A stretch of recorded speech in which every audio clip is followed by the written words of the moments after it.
Hi guys, back with another video. Today I just wanted to show you my homemade annealer. You can buy one of these induction annealers right off of Amazon. They're like 175 bucks. I think they're used like by mechanics to heat up stuck bolts, rusted bolts and stuff to get them loose or get them off. But anyway, they also work for annealing a case. So I don't know if you can exactly see how that is. I'll do some close-ups, but you make these little white coils yourself. What I did is I took a piece of brass pipe and I just cranked it around real tight around my pipe there, and so it would be nice and straight and even. And then once you put it inside here, you just bend it, the coils, so they're kind of like right even with the top of the case. And then I guess you take your plug and plug it into an outlet like this, an extension cord, and then wire your timer right into the cord. So this end of the cord is going into the wall, and this one with the plug is going to your annealer, and then you got a timer that's wired right into it.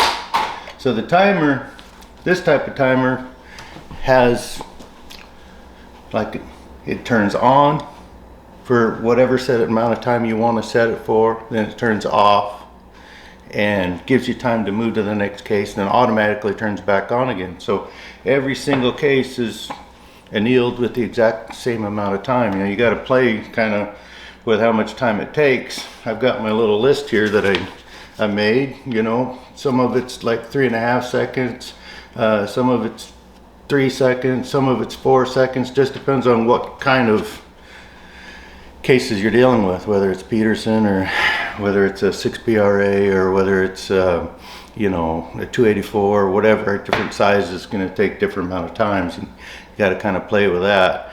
The way I did it was I turned all the lights off, I turned the annealer on, and I just watched right before it turned red, just right before, every time, you know, and I keep cutting down the timer or increasing the timer until it was right at that point. I don't want it to turn glowy red, but right up to that point.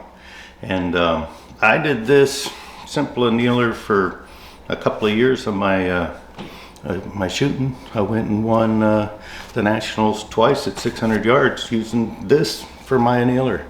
I've got a better amp annealer out there now, but if you're looking for a good way to anneal on a budget, I think this whole thing, this is like 175 bucks, and then the, I don't know, the timer is another 10 bucks or whatever it is, plus the extension cords. I guess I've got a couple $100 into it all.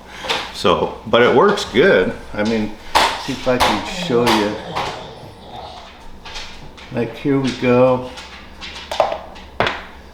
So it's on a countdown now, and all I gotta do is hold the button, and it anneals for the set amount of time, and it turns off.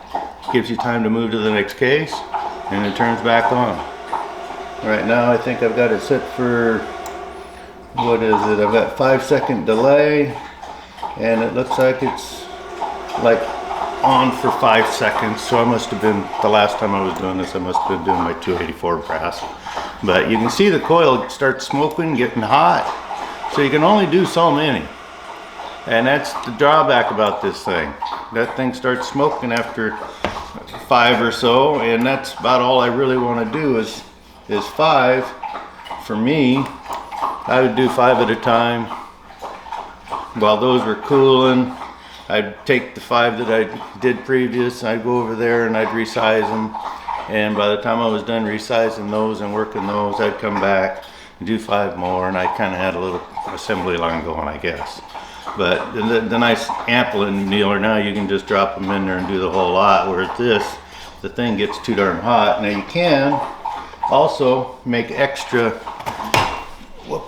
make extra wire deals, so you can just pop that one out when it gets too hot and put another one in. So I made extras of those. And you know, these kits come with this case and all of these wires, so you can make as many as you want, as big as you want, any different size. So I mean, for the money, it works. So if you're not doing high productions worth of shooting and you're just, you know, messing around, this thing will work fine. But if you're doing a lot of cases, like me, trying to get ready for nationals, I'm doing about 800 cases between 2 rifles, and this thing takes a long time to get it done, but it does work. So, like I said, for the first couple of years, this is what I used. I couldn't afford one of those fancy annealers, but I finally did break down and buy one later, but I had to save a while and get that one. But this induction annealer works good. Do some close-ups on it for you so you can see exactly what it is. All this stuff I got off Amazon. You look up induction, handheld induction deal on Amazon, you'll see it.